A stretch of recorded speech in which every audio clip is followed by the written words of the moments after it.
Hello guys, this is Anil and welcome back to my green grace channel. ఈ వీడియోలో ఒక interesting చెట్టు గురించి తెలుసుకుందాం. సో ఇక్కడ చూస్తున్న చెట్టు పేరు నాగమల్లి చెట్టు. దీన్ని ఇంగ్లీష్లో cannon ball tree and scientific name Couroupita guianensis అంటారు.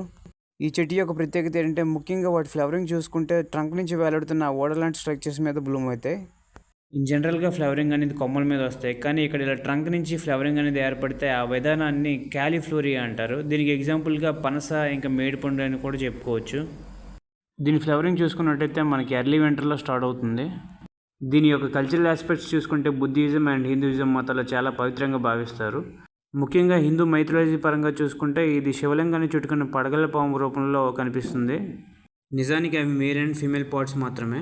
వీటి ఫ్రూట్స్ చూసినట్టయితే చాలా రౌండ్గా హెవీ వెయిట్తో ఉంటాయండి. వీటిని కెనాన్ బాల్స్ షేప్లో ఉంటాయి కాబట్టి కెనాన్ బాల్ ట్రీ అని పేరు కూడా దీనికి ఇచ్చారు. That's all for this video. మరో వీడియోతో మళ్ళీ కలుద్దాం and please don't forget to like, share.